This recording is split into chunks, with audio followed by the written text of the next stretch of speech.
application review, business review, investment, lifestyle, social politic.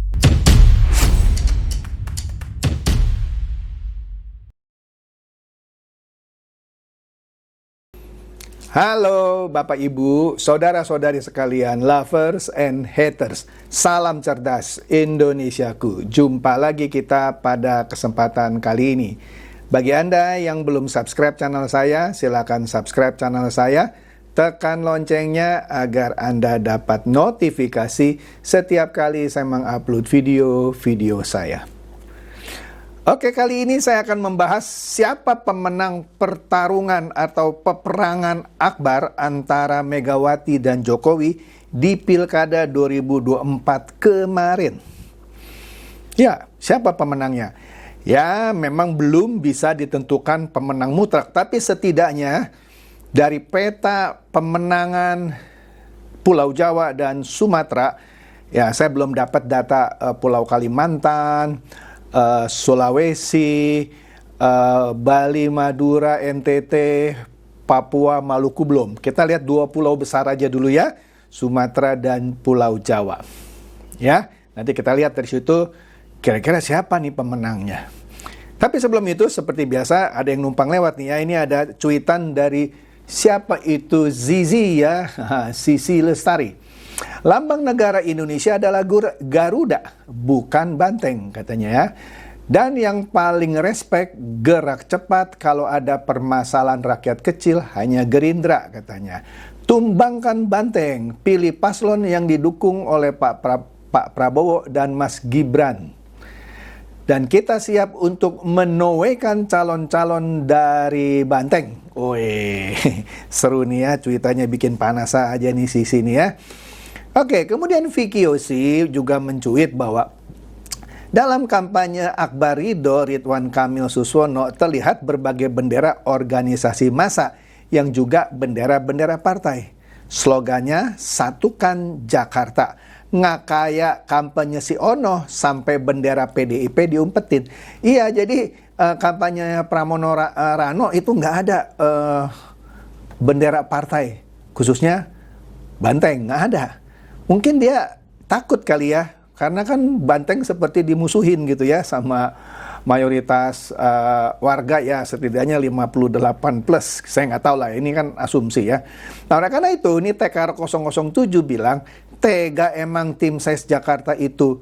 Bahkan tidak ada bendera Banteng di kampanye Akbar katanya. Padahal Ibu Mega sudah bilang, bendera sudah saya kibarkan, saya pantang surut. Biarpun saya tinggal sendiri, bendera itu tidak akan saya turunkan. Itu pernyataan Ibu Megawati di tahun 1993. Ternyata dalam kampanye Akbar enggak muncul itu bendera. Oke deh ya.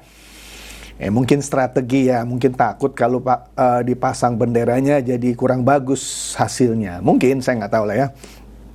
Nah, ini yang menarik kemarin ketika pilkada itu dilakukan. Kita tahu Pak Ridwan Kamil ya warga Bandung, maka dia nyoblosnya di Bandung. Dia harus memilih paslon yang di daerah Jawa Barat situ ya, dan yang wali kota Bandung pastinya. Pak Suswono gunakan hak suara di Bogor ya, untuk Jawa Barat juga dan wali kota Bogor pastinya. Tapi ada yang sewot, Anies bilang apa? Anies sebut ada paslon yang tak mencoblos di Jakarta padahal ingin jadi pemimpin Jakarta. Ini enggak ada signifikansinya. Apa sih komen begini? Mau jadi presiden tapi komentarnya murahan. Kenapa saya bilang murahan? Dia lupa ketika Jokowi dicalonkan sebagai Cagup Jakarta. Dia orang mana? Orang Solo. Tentu ketika waktu memberikan suara saat itu, dia nyoblos tetap di Solo. Astaga, Lunis, nggak mutu gitu punya komen ya. Capek deh lu. Oke deh. Nah, kemarin kan saya bahas ini nih. Cuitan dari Denny Siregar mengomentari podcastnya Akbar Faisal yang mengundang 2 narasumber, yaitu Hasto dan Koni.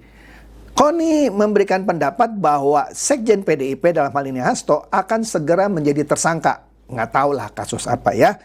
Kemudian Hasto juga memberikan pendapat bahwa Jokowi lah otak kriminalisasi Anies. Waduh, seru nih ya. Nah, kita lihat ini cuitan dari Alex. Banteng atau PDIP yang minta KPK dan Polri usut Formula E-nya siapa itu? Anies Baswedan. Tapi Pak Jokowi yang disalahkan. Tadi di podcastnya Akbar Faisal, siapa yang bilang? Hasto. Dia bilang Anies Baswedan itu dikriminalisasi oleh Jokowi. Padahal kita lihat 4 jejak digital ini yang dicuit oleh Alex. Kita lihat satu persatu nih ya. Ini, jelas judul beritanya, PDIP, bukan Jokowi. Soroti anggaran trek Formula E kerap berubah. Minta KPK Polri usut, coba toh. Siapa ini? PDIP. Kemudian, PDIP kritik Formula E tak diaudit hingga Anies Baswedan purna tugas. Jadi sampai Anies selesai menjabat, dananya itu nggak diaudit. Siapa yang ngomong? PDIP lagi. Kemudian, Anies dipanggil KPK. PDIP berharap kejelasan anggaran Formula E. Siapa ini? PDIP, bukan Jokowi. Kemudian, PDIP minta kejelasan anggaran Formula E di akhir masa jabatan Anies. Siapa lagi? PDIP, bukan Jokowi. Jadi kalau Hasto ngomong ya, jangan bikin malu toh. Ada jejak digital kok di sini, bukan Jokowi. Gimana sih? Aduh, capek sama Hasto nih ya. Kemudian TKRO 007 mencuit, masa tenang pilkada itu malah masa paling panas-panasnya katanya ya. Tumben di masa tenang kagak keluar film model Dirty Vote. Waktu pilpres kan ada film Dirty Vote, padahal minggu tenang ya, dikeluarin itu Dirty Vote. Kayaknya bohirnya penyandang dananya udah males buang duit karena filmnya jelek dan tidak ada efek apapun. Tetap kok yang menang Prabowo ya kan, meskipun ada film Dirty Vote. Nah gitu maksudnya. Nah ini ada cuitan dari Mbak Sri ya. Dia mengutip suatu podcast yang di dalamnya ada Mr. Q, Mr. Kodari. Di sini dia bilang hati-hati, negara seharusnya mengandangkan yang bersangkutan. Maksudnya Hasto, uwis tuwe nangisan, benar-benar makhluk nggak guna. Bukan saya ngomong, saya cuma baca. Ini ada videonya. Nah kita simak videonya ya. Nanti Anda lihat ya. Kalau suaranya nggak ada, artinya itu saya bisukan karena ada latar belakang musik yang mungkin mengandung copyright. Tapi kalau tetap ada berarti aman. Yuk kita simak videonya. Tentunya kita harus hati-hati dengan pernyataan Mas Hasto. Nah, menurut saya yang harus hati-hati itu sebetulnya bukan hanya kita sebagai orang di luar, tetapi justru Bu Mega yang harus hati-hati dengan pernyataan Mas Hasto. Kenapa? Karena Mas Hasto ini historikalnya itu sering sekali menyampaikan informasi-informasi yang tidak jelas gitu. Dan bahkan hoax. Jadi contoh-contoh yang pro kontra ya, yang debatable misalnya begitu, pernah mengatakan bahwa kalau saya nggak salah ingat ya, Pak Prabowo menampar seorang menteri misalnya gitu. Itu pernah itu. Dan kemudian tidak terbukti. Lalu kemudian yang jelas-jelas hoax adalah ya dalam konteks pemilu kemarin dia mengatakan dengan sangat jelas dan yakin bahwa Ganjar Mahfud itu menang di TPS di luar negeri. Ternyata kan kalah, yang menang adalah Prabowo dan Gibran. Dan yang jelas-jelas paling telak soal hoax adalah mengenai saya sebagai sudah tahu hasil pemilu 16,9% untuk Ganjar Mahfud itu pada pada tanggal 14 Februari. Padahal yang saya sampaikan itu adalah angka survei Pilpres yang diselenggarakan di Jakarta dan bukan survei saya sendiri tetapi mengutip lembaga lain gitu loh. Nah, Mas Hasto setahu saya mengambil data itu atau kayaknya mengambil data itu dari X, dari Twitter gitu loh.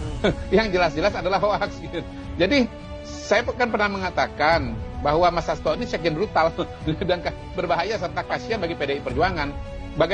Bagaimana sebuah partai yang sebesar PDI Perjuangan kualitas informasinya sangat-sangat buruk gitu ya, meragukan gitu. Nah, ini kan berlaku ada gium garbage in, garbage out gitu loh. Ya.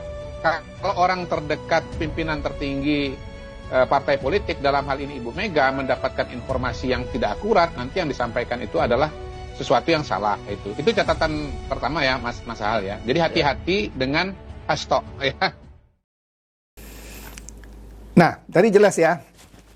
Pertama, yang hoax yang dia sebarkan pertama kali, ini banyak sebenarnya, dia di video ini cuma disebut 3, yaitu bahwa Pak Prabowo menampar seorang menteri, padahal itu tidak terbukti ya, hoax itu.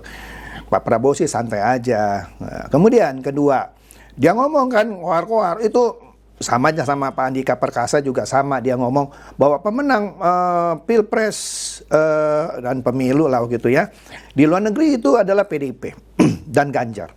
Ternyata kalah, ya kan, hoax ya. Kemudian ketiga, yang tadi Anda dengar sendiri kan, itu bocor itu hasil ini, itu Kodari udah ngomong itu 16,9%, padahal Kodari itu cuma mengutip hasil survei gitu ya. Jadi pesannya Pak Kodari khususnya ke Ibu Mega, hati-hati sama orang yang namanya Hasto ini. Karena dia bukan berbahaya buat khalayak ramai, justru untuk partainya sendiri. Oke? Oke. Nah, di sini ada sebuah podcast ya, judulnya Blunder Fatal Kedua Hasto. Bikin PDIP dan kadernya makin merosot tajam.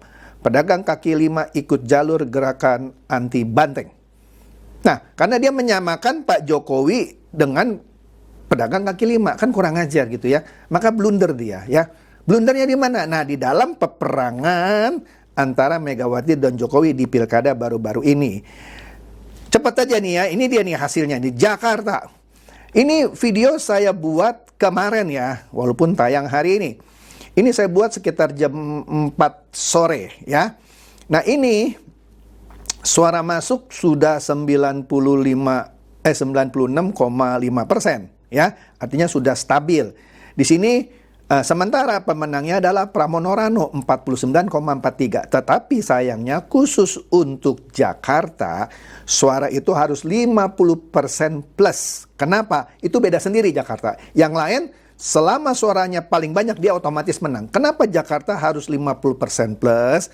Karena pemenangnya yaitu gubernur bisa mengangkat 5 wali kota. Jakarta Utara, Jakarta Selatan, Barat, Timur, dan Jakarta Pusat. Beda sendiri. Sedangkan daerah lain, wali kotanya ikut di dalam pilkada. Nggak bisa diangkat oleh gubernur. Nah, jadi kemungkinan besar, ya ini kan baru quick count ya. Kemungkinan besar, pilkada Jakarta itu akan terjadi 2 putaran. Kita lihat saja hasil akhir ya, versi KPU kita lihat. Oke, itu Jakarta. Jadi belum tahu ini siapa pemenangnya. Banten. Nah, Banten ini terjadi anomali ya. Sebelumnya Airin yang petahana incumbent waktu survei itu dia menang telak, survei loh. Tapi di saat pengambilan suara kemarin ternyata pemenangnya Andra Soni dan Dimyati. Ini dari Gerindra dan teman-temannya, Kim Plus lah. Walaupun Airin Ade juga didukung oleh Golkar. Jadi, Banten 1-0 ya untuk Pak Prabowo dan Jokowi pastinya. 1-0. Jakarta belum nih, Jakarta belum. Karena kemungkinan besar pastinya 2 putaran. Jawa Barat, Dedi Mulyadi dan Erwan itu telak 60,96%. Walaupun baru quick count, tapi suara masuk kan sudah 92,5%. Ya, sudah stabil lah, plus minus di situ lah ya. Siapa itu Dedi Mulyadi dan Erwan? Iya didukung oleh Gerindra dan kawan-kawan, Kim Plus juga. Oke, sudah 2-0.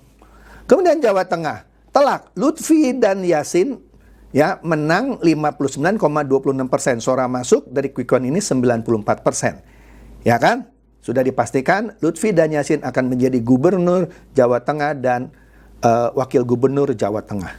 3-0. Kandang banteng tumbang. Jawa Tengah kan orang bilang kandang banteng ya. Kalau Jawa Barat tadi calon dari PDIP, JJ dan Ronald itu cuma 9%-an. Nggak serius lah banteng di Jawa Barat ya. Kemudian Jawa Timur ya. Jagoan PDIP keok juga Ibu Risma, cuman dapat 32,73%. Ini suara masuk dari hitung cepat 91,50%. Kofifa dan Emil Dardak menang telak 58,70%. Ya. Jadi selamat juga kepada Ibu Kofifa dan Emil yang akan menjadi gubernur dan wakil gubernur Jawa Timur. Ya. Kita lihat Pulau Sumatera, Sumatera Utara. Itu Bobi, ya, itu siapa? Menantunya Pak Jokowi ya. Dan Surya itu menang 63%. Mengalahkan petahana, yaitu Edi Ramayadi dan Hasan. Jagoan dari PDIP yang cuma 36,96%. Keok ini jagoan banteng ya. Sumatera Utara 1-0 Pulau Sumatera ya. Tadi kalau Pulau Jawa yang sudah pasti 4-0 karena yang Jakarta masih menunggu hasil akhir KPU ya. Kemudian Sumatera Barat saya nggak punya ininya ya slide-nya, tapi yang saya tonton di TV nanti Anda boleh cek lagi, pasangan Mayeldi ya dapat 77% mengalahkan Yardi dari Banteng ya, 77% ya. Jadi sudah 2-0 ya Sumatera Selatan dan Sumatera Barat. Kemudian Lampung ya. Jagoan dari Gerindra dan Kim Plus, Rahmat dan Jihan menang 82,67% mengalahkan jagoan Banteng yaitu Arinal dan Sutono yang cuma dapat 17,33%. 3-0 ya. Kemudian Sumatera tadi sudah ya, Sumatera Selatan tadi sudah. Oke. Jadi di Pulau Sumatera itu 4-0, semuanya disapu habis. Jadi, sorry, Banteng kalah telak gitu ya di Sumatera. Di Pulau Jawa juga kalah telak sih sebenarnya, setidaknya sekarang ini sudah 4-0, masih menanti yang Jakarta. Saya belum dapat data yang Kalimantan, saya belum dapat yang Maluku, Bali, NTT, Papua, Sulawesi ya. Ini cukuplah 2 sebagai pembanding ya. Jadi sementara saya bilang pertarungan atau peperangan akbar antara Megawati dan Jokowi plus Prabowo gitu ya. Ya, jelas pemenangnya siapa ya. Jadi slogan-slogan orang bilang no Banteng, setidaknya sementara ini untuk Sumatera dan Jawa sepertinya sudah terpenuhi, tinggal Jakarta ya, nunggu lagi ya. Semoga tempat-tempat lain juga mengikuti hasil yang sama. Karena dengan pemimpin yang selaras dengan pemerintahan pusat, barulah program Prabowo Gibran bisa mulus nanti. Tidak ada seperti zaman dulu itu Ganjar nggak setuju ada Piala Dunia U20 ya, sehingga batal gitu ya. Oke, itu saja pemenangnya. Semoga ini mencerdaskan dan mencerahkan Anda semua. Silakan share video saya ini kepada teman-teman, sahabat atau kerabat supaya mereka tambah cerdas dan tercerahkan. Seperti biasa, terima kasih.